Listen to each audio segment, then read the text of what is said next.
ఓం నమస్తే. నేను doctor Venkata Chaganti, president, university of applied Vedic sciences. Ravishankar గారు మైసూర్ నుంచి ఆ, కొంత ఫిలాసఫీ తీసుకొచ్చారు. ఆయనతో కాసేపు ముచ్చటిద్దాము. నమస్కారం రవిశంకర్ గారు. నమస్కారం సార్. నమస్కారం చాగంటి వెల్కమ్. గారు. Welcome to the show. So thanks sir. ఇప్పుడు మీరు మనసు, మమతలు, ఆత్మీయతలు, లేకపోతే ఆత్మ, పరమాత్మ, కాన్షియస్. లేకపోతే కాన్షియస్నెస్, వీటి గురించి ఏవో మాట్లాడుతున్నారు కాబట్టి కాస్త అవును. విందాం. చెప్పండి మీరు. అంటే మీకు ఒక రెఫరెన్స్ ఇచ్చాను, ఒక ఇచ్చారు. వీడియో ఒకటి. ఉమ్. ఆ, చూశాను దాంట్లో నేను ఆ వీడియో అంతా చూశాను నేను. ఉమ్. దాంట్లో వారు చెప్పుకొచ్చింది ఏమిటంటే ఈ కాన్షియస్నెస్ అనేది మనకు బ్రెయిన్ లో కాదు, బయట ఎక్కడో ఉంటుంది అన్నట్టుగా వాళ్ళు చేసినట్టుగా నాకు అనిపించింది ఆయన భావం. ఉమ్. ఎవరైతే ఎక్స్ప్లెయిన్ అంటే ఆయన ఏదో ఉపమానాలు ఇచ్చారు. ఉమ్. చంద్రుడు నీళ్ళల్లో ఉంటాడు, దాంట్లో ఒక రాయి వేస్తే అలలు వస్తాయి. బట్ చంద్రుడు అలాగే ఉంటాడు, కానీ ఇక్కడ చాలా మనకు వేవ్స్ వస్తుంటాయి. అక్కడ ఆగిపోతే అవి మనకు అది ఆలోచనలు అవి. చంద్రుడు మాత్రం బయట ఎక్కడో ఉన్నాడు అన్నట్టుగా ఆయన అంటే బేసికలీ ఈ wants to prove thought process ఎక్కడో బయట ఉంటాయి. అవి మన తలలోకి దూరి ఆర్ మన ఆత్మలోకి దూరి వేరే వాట్ ఎవర్ మనకు కాన్షియస్ గా మనకు కనిపిస్తుంది అన్నట్టుగా ఆయన చెప్పుకొచ్చినట్టు నాకు అనిపించింది సార్. ఆ. బేసికలీ అంటే డేటమ్ లైన్ యా, ఇదన్నమాట. ఆయన చెప్పింది ఏంటంటే ఇప్పుడు ఆయన శిష్యుడు అడుగుతాడు గురువుని. ఉమ్, ఇప్పుడు బ్రెయిన్లో మన థాట్స్ పుడతాయి కదా, మన కెమికల్ రియాక్షన్స్ అవి జరిగి పుడతాయి కదా అంటే, కాదు కాదు, ఆత్మలో పుడతాయి, ఆత్మలో ఉంటాయి. ఆ ఆత్మలో నుంచి ఆత్మ చంద్రుడిలాగా ఉంటే ఒక సరస్సులో చంద్రుడి యొక్క ప్రతిబింబం ఏదైతే ఉంటుందో అవి ఎగ్జాక్ట్. ఆలోచనల యొక్క ప్రతిబింబం అవి. అది మీ బ్రెయిన్ అన్నమాట. సో బ్రెయిన్ కామ్గా ఉన్నంతసేపు ఆలోచనలు క్లియర్గా ఉండవు. ఉంటాయి. ఎప్పుడైతే ఒక రాయి వేస్తాడో సరస్సులో, అలలు వచ్చి రకరకాల చంద్రుడు రకరకాల చోట్ల ఉంటారనమాట. అంటే ఇది డిస్టర్బెన్స్ కింద ప్రొడ్యూస్ అయింది. అసలైన చంద్రుడు అయితే కదలకుండా అట్లనే ఉన్నాడు కదా. కరెక్ట్. అలానే నీ ఆత్మలో ఉన్న ఆలోచన అసలైంది. అది బ్రెయిన్లో పడి రిఫ్లెక్షన్ లాగా మనకి ప్రపంచానికి అందిస్తోంది అది అన్నట్టుగా చెప్పాడు ఆయన. అంటే బయట ఉన్న ఇన్పుట్స్ వల్ల మనకు చాలా అలాంటి వేరియేషన్స్ వస్తున్నాయి మైండ్ లో అని చెప్తున్నారు. డిస్టర్బెన్సెస్ వస్తాయని చెప్తున్నాడు. అలా అలా correct. So almost that's what it is. ఇప్పుడు దానికి అయితే ఏంటి చెప్పండి అయితే. అయితే ఏంటంటే ఇప్పుడు దాకా ప్రతి చోట కూడా వీళ్ళు ఈవెన్ కొత్త సైంటిస్టులు కూడా ఇప్పుడు ఈ మోడర్న్ సైంటిస్టులు కూడా ఈ కాన్షియస్నెస్ గురించి చాలా తర్జన భర్జన పడుతున్నారు. క్వాంటమ్ అని ఇదని అదని వాళ్ళు ఇక రకరకాల థీరీస్తో ప్రతిరోజు మనకు ముప్పేట్లు దాడి చేస్తున్నారు. అవును. ఎవరికి కూడా కరెక్ట్గా దాని సంగతి అర్థం కాలేదు. ఉమ్. చాలా మందికి అర్థం కాలేదు. అవును. నాకు కూడా డౌటే. కాన్షియస్నెస్ ఉందని తెలుసు కానీ బట్ ఎక్కడ ఏమి ఎట్లా అన్నది it is a very $1,000,000 question అంటారు, అలాగా ఉంది పరిస్థితి. నా ఎస్. మటుకు నాకు నా భావనలు అంటే తప్పు 100% కావచ్చు, కానీ నా భావన ఏమనిపించింది అంటే ఈ బ్రెయిన్ అనేది ఒక రిసీవర్ లాంటిది. యాక్చువల్గా కాన్షియస్నెస్ ఇవన్నీ కూడా ఈ యూనివర్స్లోనే తిరుగుతూ ఉంటాయి, ఈ భావాలన్నీ కూడా. ఎందుకంటే మన ఋషులు ఎప్పుడైతే వాళ్ళు ధ్యానం చేసి వాళ్ళు తపస్సు చేసి కూర్చుంటారో, ఎప్పుడైతే వాళ్ళు ఎంటైర్ వాళ్ళ బ్రెయిన్ని వాళ్ళు almost they will make it zero, అంటే ఎటువంటి ఆలోచన లేకుండా వాళ్ళు ఫ్రీజ్ చేసేస్తారు, క్లీన్గా పెట్టుకుంటారు. అలాంటప్పుడు వాళ్ళకు బయట నుంచి వచ్చే ఈ ఈ కాన్షియస్నెస్కు సంబంధించినటువంటి ఈ భావాలన్నీ కూడా వాళ్ళకు బాగా స్ఫురిస్తాయి, చూస్తారు. చూసి వాళ్ళు మనకు ఈ వేదాలు కానీ మనకు వేరే మంచి మాటలు కానీ ఏదైనా ఈ పట్టుగా సృష్టి గురించి కానీ వాళ్ళు మనకు చెప్పుకుంటూ వచ్చారు over a period of so many lakhs of years. కాబట్టి అది వాళ్ళకి అలా కలగజేసినటువంటి ఈ ఈ ఆ కాన్షియస్నెస్ యూనివర్సల్గా ఉండదు. ఇట్ ఈస్ లైక్ ఎనర్జీ లాగా అనమాట, ఎక్కడో తిరుగుతూనే ఉంది, ప్రతి చోట ఉంటుంది. మనం దానికి కళ్ళాలు వేసి మనం తెచ్చుకుంటే దగ్గరికి అవి మన బ్రెయిన్లోకి వస్తాయి. ఎప్పుడు వస్తాయి? మనం చాలా ప్రశాంతంగా ఉంటే, ఇతరేతర ఎటువంటి మనకు ఆలోచనలు కానీ ఎటువంటి మనకు భావాలు కానీ లేకపోతే అవి మనకు స్ఫురిస్తాయి. నేను పొద్దున్న లేచిన కారు కొనుక్కోవాలా, అక్కడికి పోవాలా, ఏదో బెండకాయ వేపుడు తినాలా, ఇంకేదో చేయాలా, అది చేయాలా అని ఉంటుంటే ఇవి ఇవి మీకు ఫోర్ ఫ్రంట్ ఇవి వచ్చేసి ఆ కాన్షియస్నెస్కి స్పీడ్ బ్రేకర్ లాగా అడ్డుపడుతూ ఉంటుంది. కారు కంటే బెండకాయ వేపుడే బాగుందండి. అంటే సరే. అంటే సేమ్ సేమ్ ఫ్రీక్వెన్సీలో ఉన్నాం మనం. యా, అది కరెక్ట్. సో ఇప్పుడు అని నాకు అనిపించింది. యా, అది కరెక్ట్. అది ఇప్పుడు విషయం ఏంటంటే మనం కొంత కొంత మనము ఫిజిక్స్ మాట్లాడుకుందాము. ఇప్పుడు ఆ, మనకి వైశేషిక దర్శనంలో చాలా చక్కగా ఎక్స్ప్లెయిన్ చేస్తాడు ఆయన కణాద మహర్షి. ఆ, ఏంటంటే ఇప్పుడు స్పర్శ స్పర్శ ఉన్నదానికి రూపం ఉంటుంది, స్పర్శ లేని దానికి రూపం ఉండదు. సో మీరు ఏదైనా పదార్థాన్ని సృజించినప్పుడు, ముట్టుకున్నప్పుడు అది స్పర్శ మీకు కలిగింది అంటే అది రూపం ఉంది అని అర్థం. రూపం ఉండి స్పర్శ లేకుండా ఉండటం అంటూ ఉండనే ఉండదు. ఓకే. సో ఇప్పుడు దెయ్యాలు సినిమాల్లో చూపిస్తుంటారు, దెయ్యాలు అట్లా అవి ఒకళ్ళ నుంచి గాలిలో ఒకళ్ళు పాస్ తిరుగుతూ ఉంటాయి. అయిపోతుంటారు, ఎవడో ఒకడు చూడగలుగుతాడు, ఇవన్నీ చెప్తుంటారు అన్నమాట. అవును, అవును. ఆహా, కుదరదు అట్లా. మనకి రూపం ఉంది అంటే దానికి స్పర్శ కూడా ఉంటుంది, లేకపోతే కుదరదు. సో ఇప్పుడు ఇది ఎందుకు చెప్పాల్సి వచ్చిందంటే, ఇప్పుడు మీరు ఫర్ ఎగ్జాంపుల్ ఇందాక నేను వాటర్ బాటిల్ నీళ్ళు తాగాను, ఇది ఏమిటి అని అడిగితే మీరు సమ్ వాటర్ బాటిల్ ఫ్లాస్క్ మీకు నచ్చిన పేరు ఏదో చెప్తారు. కరెక్ట్. నేనేమంటాను, కాదు అగ్ని అంటాను. అగ్ని ఏంటి, అది అగ్ని కాదు కదా అంటారు. అప్పుడు మళ్ళీ ఇది చూపిస్తాను, ఇది కళ్ళజోడు బాక్సు అని మీరు అంటారు. నేనేమంటాను, కాదండి ఇది అగ్ని అంటాను. అదేమిటి ఇది అగ్ని అది అగ్ని అంటున్నారంటే, అగ్ని వివిధ రూపాల్లో అలా కనిపిస్తుంది. అది దానికి రూపం ఉంది, దానికి స్పర్శ కూడా ఉంది. సో తర్వాత అగ్ని తర్వాత జలం కదా, దానికి రుచి వస్తుంది, అగ్నికి రుచి లేదు. సో అగ్నికి రుచి వచ్చింది అని ఎవరన్నా అన్నారు అంటే దానిలో ఏదైనా పదార్థం కలిస్తేనే వస్తుంది. సో వాయువుకి రూపం లేదు, స్పర్శ ఉంది. మరి స్పర్శ ఉంది కదా రూపం లేదంటూ, మరి స్పర్శ ఉన్న ప్రతిదానికి రూపం ఉండాలి కదా అంటే, అది మనం ఇప్పుడు ఉల్టా చెప్పాలన్నమాట. ఏంటంటే రూపం ఉన్న దానికల్లా స్పర్శ ఉంటుంది. ఓకే. కరాలరీ. అది. సో అది యాక్చువల్గా ఫ్యాక్ట్. అది రూపం ఉన్న దానికల్లా స్పర్శ ఉంటుంది కానీ స్పర్శ ఉన్న దానికల్లా రూపం ఉండదు. ఏదో సినిమాలో లాగా ఉంది. అది సిగరెట్ తాగితే పొగ వస్తుంది కానీ పొగ తాగితే సిగరెట్ రాదన్నాడు. అది అలా అన్నమాట. అలా అది. సో దెర్ ఫోర్ ఇక్కడ మనం ఏంటంటే వాయువు అన్నది ఇది వైశేషిక దర్శనం చెప్పేది, వాయువుకి స్పర్శ ఉంటుంది కానీ రూపం లేదు. కానీ అగ్నికి రూపం ఉంది, స్పర్శ ఉంది. సో విశేషం ఏంటంటే రూపం ఉన్న ప్రతిదానికి స్పర్శ ఉంటుంది కానీ స్పర్శ ఉన్న ప్రతిదానికి రూపం ఉండదు. ఇది లెక్క. సో బాగానే ఉంది. ఇప్పుడు ఇవి ఎందుకు చెప్పాల్సి వస్తుందంటే, ఆలోచన అన్నది రూపం ఉందా లేదా దానికి, స్పర్శ ఉందా లేదా దానికి, ఇది ఇంపార్టెంట్. రెండు లేవు నా ఉద్దేశంలో. అది ఇప్పుడు ఎలా మరి, ఇప్పుడు రెండు లేని దాన్ని ఎలా చెప్పుకోవాలి మనము, అది ఇంపార్టెంట్. సో అది మెదడులో పుడుతుంది, అది కెమికల్ రియాక్షన్ ద్వారా పుడుతుంది అని అన్నప్పుడు, పుడుతుంది, పుట్టిన ప్రతిదానికి ఒక టైం ఉంటుంది.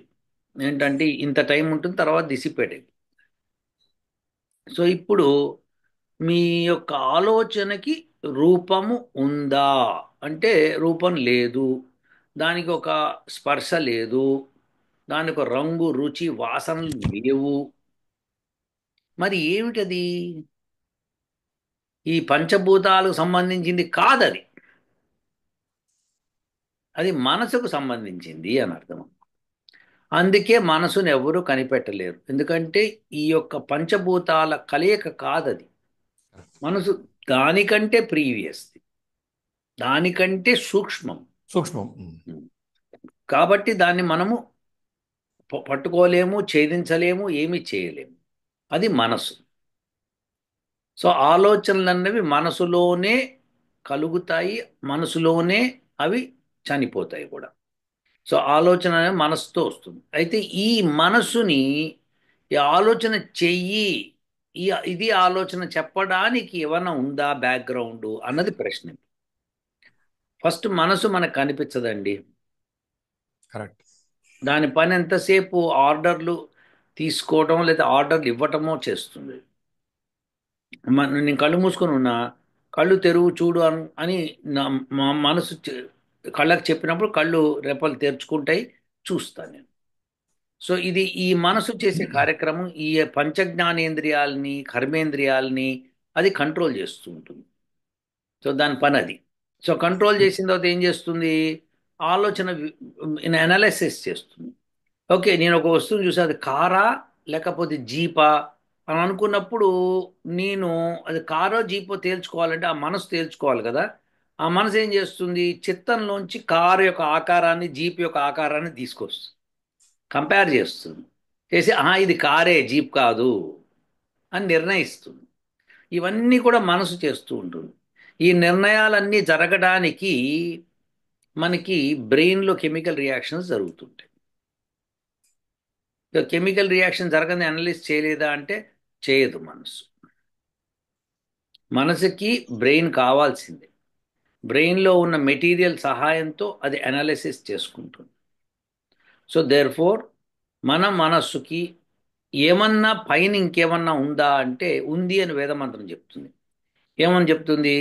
ఓం సుషారతిరస్వాన్నివ యన్మనుష్యాన్నే నియతే అభీసుభిర్వాజిన ఇవ హృత్ప్రతిష్టం యదజిరం జవిష్టం తన్మే మనః శివ సంకల్పమస్తు. ఈ మంత్రంలో ఈ మనసు ఇంద్రియాలన్నిటినీ, అంటే గుర్రాలు, ఈ ఇంద్రియాలన్నీ గుర్రాల కింద తీసుకొని వాటిని కంట్రోల్ చేస్తూ ఉంటుంది. కళ్ళెం వేసుకొస్తుంది. ఇంకా సో దేర్ ఫోర్ అది రథసారథి ఎలా చేస్తాడు, సుషారథి అని ఉంది. సో రథం ఎప్పుడు ఏర్పడుతుందంటే రథంలో ఒక యజమాని కూర్చున్నప్పుడే. సో ఆ యజమానే ఆత్మ. సో ఆత్మకి ఎటు పరిగెత్తాలనుందో తెలుసుకొని ఆ రథసారథి పరిగెత్తిస్తాడు గుర్రాలు. ఉమ్. ఆ ఆత్మ కనుక నీ ఇష్టం నడుపుకొని కాసేపు కూర్చుంటా అంటే అది ఇష్టం వచ్చినట్టు నడిపేస్తాడు అనమాట. ఉమ్. సో మనం ఈ రోజున యాక్సిడెంట్ అవుతుంది. ఆ, యాక్సిడెంట్ అయిపోతుంది. యాక్సిడెంట్ అవ్వచ్చు, ఏమైనా జరగచ్చు, తప్పుదోవలో వెళ్ళిపోవచ్చు. అదే. ఉమ్. సో ఇప్పుడు మన మనసు కూడా ఈ రోజున మీది కానీ నాది కానీ మనసు ఆత్మ కంట్రోల్లో లేదు. కరెక్ట్. కంట్రోల్లో ఉండుంటే మనము ఎక్కడో తపస్సు చేసుకుంటూ ఎగ్జాక్ట్లీ. ఈ డిస్కషన్ ఉండేదే కాదు. ఉండేదే కాదు. కానీ మనం కొంత కంట్రోల్లో ఉంది, అందుకని డిస్కషన్. మనం ఇంకా పూర్తిగా కంట్రోల్ తెచ్చుకోలేదు. మనం తెచ్చుకునే ప్రయత్నం చేస్తే అప్పుడు మనకి ఈ డిస్కషన్తో పని ఉండదు. అసలు దెర్ఫోర్ మనకి మనస్సు అన్నదానికి రూపం లేదు, దానికి స్పర్శ కూడా లేదు, అది ఆకాశం కంటే చిన్నది. దేర్ఫోర్ దానిలో శబ్దం కూడా లేదు. మనసు శబ్దం చేయలేదు. మనసు నోటితో శబ్దం చేయిస్తుంది, కళ్ళతో చూస్తుంది, చెవులతో వింటుంది, ముక్కుతో స్మెల్ చేస్తుంది, వాసన చూస్తుంది, చర్మంతో స్పృశిస్తుంది, స్పర్శ చేసుకుంటుంది. ఇవన్నీ ఉన్నాయి, కానీ దానికి ఈ యొక్క పంచభూతాల సహాయాన్ని తీసుకుంటుంది తప్పితే ప్రపంచాన్ని యాక్సెస్ చేయడానికి అది తీసుకుంటుంది. కాబట్టి దానికి రూపం లేదు. రూపం లేని దానికి మనము, చంద్రుడికి రూపం ఉంది, సరస్సులో ఆ రూపం యొక్క ప్రతిబింబం కనిపిస్తుంది. సో ఆ సరస్సుని చెదరగొట్టినప్పుడు, అంటే డిస్టర్బ్ చేసినప్పుడు ఆ ప్రతిబింబం చెదిరిపోతుంది. కాసేపు ఇక్కడ కాసేపు అక్కడ అట్లా అట్లా అట్లా తిరుగుతూ ఉంటుంది. అవును. సో అలానే ఇక్కడ ఆత్మ నిశ్చలంగా ఉంటాడు, ఆయన శుద్ధుడు అని చెప్తున్నాడు అనమాట ఆ గురువుగారు. ఆత్మ శుద్ధంగా ఉంటుంది. ఆత్మ యొక్క ఆలోచనలే మనసులో ప్రతిబింబిస్తాయి అన్నమాట. మనస్సు అంటే ఇక్కడ ఈ సరస్సు అన్నమాట. సరస్సులో ప్రతిబింబిస్తుంది. అప్పుడు ఆ ప్రతిబింబాన్నే ప్రపంచం చూస్తుంది. సో ఆ సరస్సు ఎంత కామ్గా ఉంటే అంత బాగా ఆ ప్రతిబింబం కనిపిస్తుంది. క్లారిటీతో కనిపిస్తుంది. అది సో ముక్క ఒక ముక్క మనిషి కాకుండా. యొక్క స్వభావము ఎంత కూల్ అండ్ కామ్ ఉంటే అంత బాగా ఒక క్లారిటీతో మాట్లాడగలుగుతాడు, చెప్పగలుగుతాడు. డిస్టర్బ్డ్గా ఉంటే చెప్పలేడు. అవును. మీరు అన్నట్టుగా డిస్టర్బెన్స్ ఎక్స్టర్నల్ ఫ్యాక్టర్స్, అంటే సరస్సులో ఏమైనా రాయేస్తే ఏమవుతుంది, సరస్సు డిస్టర్బ్ అవుతుంది అలా అన్నమాట. గాలి వస్తే కూడా, గాలి పెద్ద గాలి వీస్తే. Yes, exactly. So there four external factors మూలంగా అవుతుంది. అయితే ఇప్పుడు ఇంటర్నల్ ఫ్యాక్టర్స్ మూలంగా అవుతుంది, ఇంటర్నల్ ఫ్యాక్టర్స్ మూలంగా కూడా అవుతుంది. ఇంటర్నల్గా చెరువులో చేపలు అవి ఉన్నాయనుకోండి, ఎగిరి దూకుతున్నాయి అనుకోండి, డిస్టర్బ్ అవుతుంది కదా. కరెక్ట్. సో అట్లా కూడా ఇంటర్నల్ ఫ్యాక్టర్స్ కూడా ఆ మనస్సుని చెదరగొడతాయి. సో మీ ఆలోచనలు స్పష్టత ఉండాలి అంటే ఖచ్చితంగా మైండ్ కామ్గా ఉండాలి. మరి మైండ్ కామ్గా ఎట్లా ఉంటుందండి రవిశంకర్ గారు, చెప్పండి. ధ్యానం. సరే, ధ్యానం అన్నది ఒక point. So no doubt about it. ధ్యానం అంటే ఏమిటి? ఒకటే వస్తువు మీద మనము మనసుని నిమగ్నం. నిలపటం. సో మనసుని కంట్రోల్ చేసుకోవటమే కాదు. అవును, అవును. సో ఇక్కడ చెప్పొచ్చేది ఏంటంటే ఆలోచనల్ని కంట్రోల్ చేసుకోమని చెప్పటం. కరెక్ట్. ఆలోచన కంట్రోల్ ఎలా చేయాలి అంటే అసలు ఆలోచనలే లేకుండా ఉండటం అంటారు కొంతమంది. ఆలోచనలే లేకుండా ఉండటం అనేది అసాధ్యం. కరెక్ట్. ఎందుకంటే ఊపిరి పీల్చాలన్నా కానీ ఆలోచన కావాల్సింది. సో దెర్ ఫోర్ ఆలోచన లేకుండా ఉంటే ఉంది కదా, ఒక స్టేట్ ఉంది కదా. మీరు నిద్రపోతున్నారు, నిద్రపోతాడు. సుషుప్త. మీకు సుషుప్తిలో ఉన్నప్పుడు ఆలోచనలు ఉండవు. అది నిజంగా కామ్ స్టేట్ ఆఫ్ మైండ్. చాలా అదృష్టవంతులకి అటువంటి నిద్ర పడుతుంది రవిశంకర్. చాలా అదృష్టం ఉండాలి వాళ్ళకి అటువంటి నిద్ర. అంటే కల కూడా రాకుండా నిద్ర ఎడతెరిపి లేకుండా గంటల తరబడి అలా పడుకునేవాడు చాలా అదృష్టవంతుడు. యోగి అంతేగా. ఇక మనం చెప్పాలి, ఆ యోగి నిద్ర, యోగ నిద్రలో ఉంటాడు ఆయన. ఆయన యోగ నిద్ర ఏంటి? మెలకువ నుండి అలా నిద్రపోతాడు ఆయన. అదే దరిదాపు అలాంటి కండిషన్లో ఉన్నట్టు మనం. ఆ కండిషన్ ఉంటుంది, జ్ఞానం ఉంటుంది ఆ టైంలో ఆయనకి. అవును, ఆయనకు ఉంటుంది, మనకు ఉండదు పడుకున్నప్పుడు. మనకి పడుకుంటే అలా ఉండదు. సో మనకి అలాంటి నిద్ర పడితే నిజంగా అదృష్టం అండి. దాంతో ఏమవుతుందంటే మనసు చాలా కామ్ అయిపోయిందని అర్థం. మనసు రోజంతట్లో ఆ నిద్రలో ఒక సపోజ్ 6 అవర్స్ పడుకున్నారు, దానిలో మీకు చాలాసేపు అలా సుషుప్తిలో ఉండే అదృష్టం ఉంటే చాలా బాగుంటుంది. కానీ ఇది ఏమవుతుంది, మన నిద్రలో జారుకునే ముందర యాక్టివ్గా ఉంటుంది మనసు, నిద్ర ఆలోచన. లేచే సమయంలో కూడా యాక్టివ్గా ఉంటుంది మనసు. So correct. యాక్టివిటీతో ఏం చేస్తుందంటే అది తను ఇంకా ఇంద్రియాలు ఇంకా తెరుచుకొని లేవు, కళ్ళు చెవులు ముక్కు ఇవన్నీ అంతా కామ్గా ఉంది. ఆ సమయంలో ఏం చేస్తుందంటే తన వీరంగం అంతా చూపిస్తుంది. దానిలో అవును. దాచిపెట్టుకున్నవన్నీ కళల రూపంలో టక టక టక టక మేనిఫెస్ట్ చేసేస్తుంది. ఇది గొప్ప విశేషం ఏంటంటే మేనిఫెస్ట్ అది చేస్తుంది, మనం చెయ్యం. మనం ఆత్మ కామ్గా ఉంటుంది కానీ ఇది చేసేస్తూ ఉంటుంది అనమాట. సో శరీరానికి బడలిక తీరదు అలా కళలు వస్తే. బడలిక తీరక మళ్ళీ కాస్త బద్ధకంగాను ఆయాసంగాను ఉంటూ ఉంటుంది ఆ రోజంతా. సో అందుకని అనేది అలా మంచిగా నిద్రపోగలిగేవాడు నిజంగా అదృష్టవంతుడు. రవిశంకర్ గారు మీరు ఏమైనా కరెక్ట్. చెప్పండి, వాడిని వాస్తవం అది. మించిన అదృష్టవంతుడు కానీ లేడు. సంపన్నుడు కానీ ఇంకెవడు లేడు. కరెక్ట్. మనకి చిన్నప్పుడు చలన్ సినిమా ఒకటి వచ్చింది, దానిలో వాడు ఒక పాట పాట పాడతాడు. రిమ్ జిమ్ అవును. హైదరాబాద్, ఖరాబాద్. అవును, అవును. రిక్షావాలా జిందాబాద్. జిందాబాద్ అవును. అని చెప్పి పాడతాడు. అవును. ఇప్పుడు చక్రములు గిరగిర తిరిగితే ఉమ్. ఏదో ఏదో బలాదూర్ బలాదూర్ అంటాడు. ఏదో అంటాడు. అదేదో అంటాడు. దానిలో అంటాడు, పరుపులున్నా పట్టదు నిద్దర, అవును, గురకు నేలపై గురకలు వినరా అని చెప్పి. అవును. అంటే నిజంగా అదృష్టం ఉంటే కానీ ఆ నిద్ర పట్టదండి. అదే సుఖం ఎరగదు అంటారు నిద్ర. నిజం, అది వాస్తవం. సో దేర్ ఫోర్ అంత మంచి నిద్ర వచ్చేవాడు అదృష్టవంతుడండి. ఇప్పుడు మనం మళ్ళీ మన మనసు దగ్గరికి వచ్చేద్దాం, ఆలోచనల దగ్గరికి వచ్చేద్దాం. సో ఈ ఆలోచనలు ఆత్మలో పుడతాయా మనసులో పుడతాయా అంటే ఆత్మ మనసు కంట్రోల్ ఇస్తే మనసులోనే పుడుతుంటాయి. మనం మనసు మనసే మనము అని అనుకుంటాం, ఈ శరీరమే మనము అనుకుంటాం అనమాట. కరెక్ట్. అప్పుడు నిజంగా బాధ కలుగుతుంది. అదే బాధ, ఈ శరీరమే మనము అనుకోవడమే బాధ. ఎవరన్నా మనని తిట్టినా పొగిడినా ఈ శరీరాన్నేగా.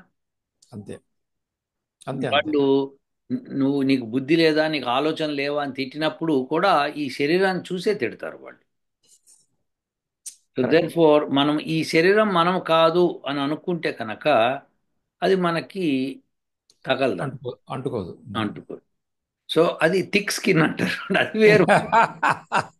అంటే థిక్ స్కిన్ వేరు, ఇది వేరు సార్. ఇది వేరు అది. థిక్ సో స్కిన్ థిక్ వేరు. స్కిన్ అంటే ఏంటంటే దులుపుకొని వెళ్ళిపోతారు, పొర ఆరుకుంటాడు వెళ్ళిపోతుంటాడు. కొంతమంది అది అంటే ఒక రకమైన జ్ఞానంతో అదృష్టమే. విడిపోయి. అది ఒక రకమైన అదృష్టమే సార్, అట్లా ఉండడం కూడా. అది నిజంగా తెలుసా, అదేదో ఉంది కదా మనకి ఇగ్నోరెన్స్ ఇస్ బ్లిస్ అని. ప్లీజ్ అది. అది సో అది అలా ఉండటం చాలా గొప్ప విషయం రవిశంకర్ గారు, అది నిజంగా అదృష్టమే. కరెక్ట్. ఇప్పుడు ఒక పల్లెటూరులో ఒకడు ఉన్నాడు, పిల్లవాడు ఉన్నాడు, ఆడుకుంటున్నాడు హ్యాపీగా, తింటున్నాడు, ఇంటికి వెళ్తే తిండి ఉంది అన్నీ ఉన్నాయి, అంతే, బయటకు వస్తాడు ఫ్రెండ్స్తో ఆడుకుంటాడు అన్నీ హ్యాపీగా ఉన్నాడు. వాడికి చంద్రుడి మీద కాలు పెడితే ఏంటి, కాలు పెట్టకపోతే ఏంటి? అంతే. ఆ అసలు ఊరు ఆలోచించండి. దాటకపోయేంత వరకు ఫరక పడదు వాడికి. పరకేం లేదు. అంతే. సో పక్క ఊర్లో దాంతో ఏమైందో ఫరక పడదు, అది హ్యాపీగా ఉంటాడు ఇక్కడ. హ్యాపీగా ఉంటాడు. So correct. He doesn't have అంటే క్యాన్సర్ ఉంటుంది, జబ్బులు ఉంటాయి, రోగాలు అదే. ఉంటాయి, రోస్ట్లు ఉంటాయి, పొలిటీషియన్స్ కొట్టుకుంటూ ఉంటారు, యుక్రెయిన్ రష్యా కొట్టుకుంటోంది, ఎప్పుడన్నా ఆటం బాంబ్ పడచ్చు. వాడికి సంబంధం లేదు. రేపు అన్నం ఉంటుందో ఉండదో, ఇవన్నీ అసలు ఉండవు లేదు. వాళ్ళకి. తెలియదు. ఆ థాట్ ప్రాసెస్ లేదు వాళ్ళలో. Exactly, exactly. ఆ థాట్ ప్రాసెస్ మనం కలగజేస్తాం చూడండి. అరే నువ్వు ఇట్లుంటే కనుక నువ్వు సంపాదన ఉండకపోతే నీకు తిండి దొరకదురా అవును, అంటే అవును. అప్పుడు కూడా వాడికి రాదు ఆలోచన. ఎప్పుడైతే ఒక పూట తిండి మార్చేసి మనం కూర్చోపెట్టి ఇదిరా తిండి లేకపోవడం అని తెలుస్తుందో ఉమ్. అప్పుడే తెలుస్తుంది. అప్పుడు పడతాడు ఈ లోకంలోకి. అప్పుడు ఈ లోకంలోకి వస్తాడు. అంటే వాడిని నిజంగా దుఃఖంలోకి మనమే నెడుతురా. నెడుతున్నాం. Correct, correct, correct. అది కదా. పిలిచి సో పిలిచి అది పిలిచి తాంపాలు పిలిచి పిలుస్తున్నాం వాడు రారా ఇక్కడికి అని. ఎగ్జాక్ట్లీ. సో దేర్ఫోర్ సో ఈ దుఃఖం అన్నది మనకి ఎక్కడి నుంచి వస్తుంది అంటే మనం ఈ శరీరం అనుకోవడం మూలంగా వస్తుంది. నేను ఈ శరీరం కాదు, ఈ శరీరం నాకు ఆధారం దేనికి, భగవంతుడు ఉపాసన చేసి మోక్షం పొందడానికి అని ఎప్పుడైతే మనిషి అనుకుంటాడో అప్పుడే ఈ శరీరం వాల్యూ నిజంగా తెలుస్తుంది. సో మనకి ఎంతసేపు శరీరం ఉంది, హ్యాపీగా ఉన్నాం, మనం తింటున్నాం, తిరుగుతున్నాం, ఆడుతున్నాము, ఇంకా ఇంకా మన పండగలు చేసుకున్నాం, ఎవ్రీథింగ్ ఫైన్. కానీ ఈ శరీరము లేకపోతే ఏమవుతుంది అంటే మోక్షం రాదు. ఈ శరీరమే పైగా మానవ శరీరమే కావాలి దానికి. మానవ శరీరం లేకుండా జంతు శరీరంలో అది సాధ్యం కాదు, మోక్షం రాదు. మనకి శ్రీకాళహస్తి కథ చెప్తారు. ఏది పాము, తర్వాత స్పైడరు, ఏనుగు. అది సాలెపురుగు, ఏనుగు, వీటి కథ చెప్తారు ఏదో. సో వాటికి మోక్షం వచ్చిందని చెప్తారు. అది తప్పు మాట, అది మోక్షం రాదు. ఏదో కథగా చెప్పారు అక్కడ పురాణం, స్థల పురాణం కోసం చెప్పేస్తారు అది అట్లా. కానీ వాటికి మోక్షం రాదు. మోక్షం రావాలంటే ఈ మానవ శరీరం కావలసిందే. ఈ మానవ శరీరంలో అష్టాంగ యోగ సాధన చేసి తీరవలసిందే. ఇంకా వేరే మార్గం లేదు. ఇప్పుడు నేను ఈ మాట చెప్పినందుకు చాలామందికి అలక వహిస్తారు. అదేంటి మా గురువు గారు చెప్పారు, రామ రామ రామ రామ అని కూర్చొని నీకు మోక్షం వచ్చేస్తుందని అంటారు. అంటే అది వాళ్ళ గురువు గారు తప్పు చెప్పారని వాళ్ళు ఒప్పుకోరు, నేను చెప్పినందుకు వాళ్ళ కోపం కూడా వస్తుంది. ఇప్పుడు సత్యాన్ని సత్యంగానే చెప్పాలి. లేకపోతే అది ఇంకా పెద్ద మూర్ఖత్వము, ఇంకా పెద్ద చీకటి తయారవుతుంది. సో ఆ చీకటిలోకి మనం వెళ్ళిపోకూడదు, వాస్తవంలోకి రావాలి. వాస్తవంలోకి వచ్చి అప్పుడు మీరు ఎప్పుడైతే అష్టాంగ యోగ సాధన మొదలు పెడతారో అప్పుడు మీకు ఈ ఆలోచన ఎక్కడి నుంచి వస్తోంది, ఈ మనస్సు ఎలా కంట్రోల్ అవుతోంది, అసలు ఈ శరీరం ఏంటి, నేనెవరిని, ఇవన్నీ తెలుస్తాయి. అంటే సార్ ఇప్పుడు ఈ మనస్సు కాన్షియస్ రెండు ఒకటేనా మీరు చెప్పినట్లు? ఎగ్జాక్ట్లీ. మీరు చెప్పాలంటే కాన్షియస్నెస్ అంటే మనం వీళ్ళ దృష్టిలో ఏంటంటే ఇప్పుడు కాన్షియస్ అంటే మనిషి తెలుసుకోవటం, మనం ఇదివరకు డిస్కస్ చేసాం. తనకు తెలివి తానే ఉండటం, తెలుసుకోవడం. ఉమ్. తెలివి ఉండటం అన్నమాట. సో ఆ కరెక్ట్. తెలివి కలిగి ఉండటాన్ని కాన్షియస్నెస్ అంటాం. అవును, సో తెలుసుకోవటము, తెలివి అంటే తెలుసుకోవటము. అవును. అంటే ఏం తెలుసుకుంటున్నావు అంటే నువ్వు చూస్తున్నది వింటున్నది వాటిలో ఏమిటి అని తెలుసుకుంటున్నావు అంటే నువ్వు అనలైజ్ చేయగలుగుతున్నావు. Correct, so correct. మనసు ఉంటేనే ఆ అనాలిసిస్ వస్తుంది. సో దేర్ ఫోర్ అటువంటివి తెలుసుకుంటున్నావు కాబట్టి నువ్వు కాన్షియస్లో ఉన్నావు అని అర్థం. అన్కాన్షియస్ అంటే అది తెలుసుకోలేకపోవటమే అన్కాన్షియస్. అంటే నేను ఒక మనిషి అన్కాన్షియస్లో ఉన్నప్పుడు పేరు పెట్టి పిలిచాను అనుకోండి పలకడు. పలకడు, పలకడు. ఓకే. ఊరికే ఒక తట్టి లేపాను అనుకోండి, ఆయనకి తెలియదు. తెలీదు. అలానే ఇంకేం చేసినా తెలియదు అనమాట. సో అవును, అలాంటి సమయంలో అతన్ని అన్కాన్షియస్ అంటాం. అవును. అంటే తెలివి లేదు, తెలుసుకోలేకపోతున్నాడు అని చెప్పడం అనమాట. స్తబ్దత. ఆ స్తబ్దత వచ్చేస్తుంది. సో అది బికాస్ ద బ్రెయిన్లో కెమికల్ రియాక్షన్స్ జరగట్లేదు. సో జరిగితే అతనికి తెలుస్తుంది అన్నమాట. సో ఆ మనస్సు బ్రెయిన్ లేకుండా ఈ యొక్క ఫిజికల్ ఎంటిటీ లేకుండా చేయలేదు. సో అది. సో దేర్ ఫోర్ మనకి స్తబ్దత వచ్చింది అనుకోండి, మనం ఇంకా మ్, తెలీదు మనం ఎక్కడ ఉంటాము. మనసుకి ఆధారం లేదుగా మనసుకి. సో బ్రాడ్గా మన మనసే యాక్చువల్గా కాన్షియస్ అని చెప్పుకోవచ్చు మనం. అంటే ఈ మోడర్న్ సైన్స్ ఏది కాన్షియస్ అంటున్నారో అది యాక్చువల్గా మనసే, మన వేదిక్ సైన్స్ ప్రకారం. You're right. యూఆర్ రైట్ అండి. బాగా చెప్పారు. అయితే అది అది సార్ చెప్పండి, చెప్పండి సార్, చెప్పండి, ఎక్స్ప్లెయిన్ చేయండి. అదే ఆత్మ అన్నది వేరు అని చెప్పగలగాలి మళ్ళీ. మరి ఓకే. ఆత్మ ఏంటన్నది వీళ్ళు ఎవరికి తెలియదు. సోల్ అంటే ఏంటో తెలియదు. సరే, కాన్షియస్ తెలియదు ఇప్పటిదాకా అది వాళ్ళకి. ఇది విశేషం అది. ఉమ్.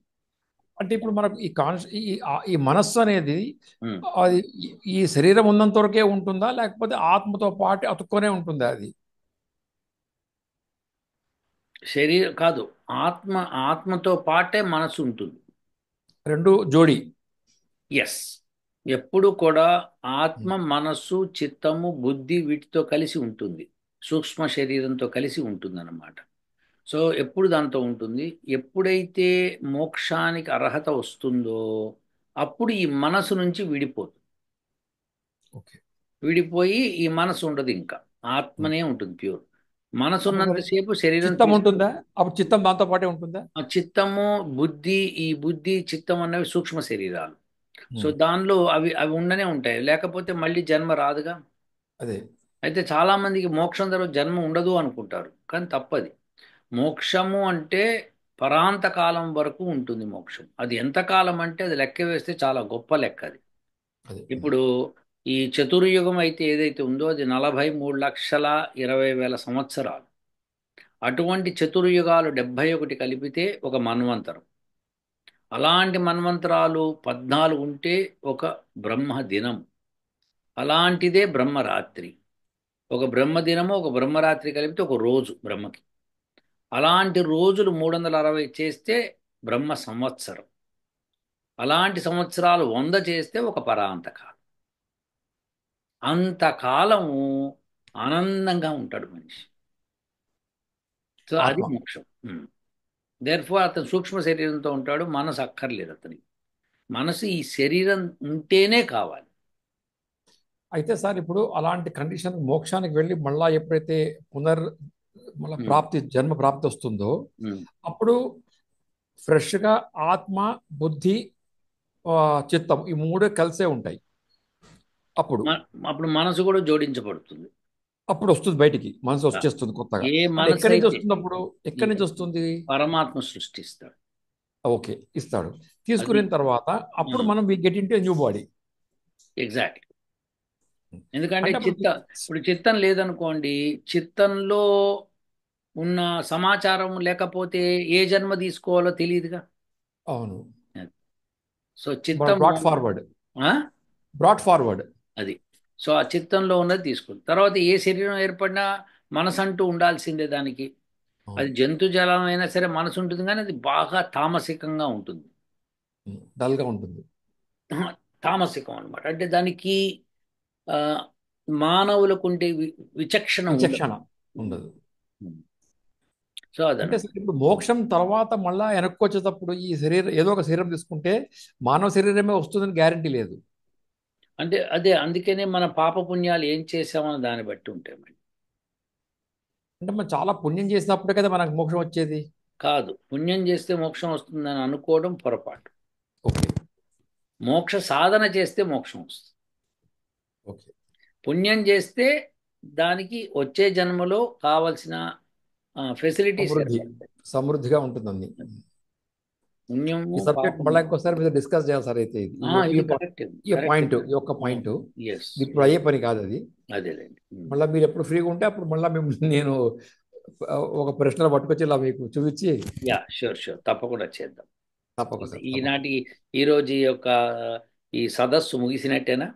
ఆ, అంటే ముగుస్తుంది కానీ కొత్త కొత్త పుట్టుకొస్తుంటాయి మనసులో మీరు అన్నట్లు. అదే. ఎందుకంటే డౌట్లు. చాలా సమస్యలు మనకి పుట్టినక్కడి నుంచి చాలా సమస్యలు మనం ఎదుర్కొన్నాం కదా. సో అవును. ప్లస్ మనకి యాక్సెప్టెన్సీ తొందరగా రాదు అంటిల్ అవును. We practice it. Correct. I ఓకేనా అగ్రీ అండి? విత్.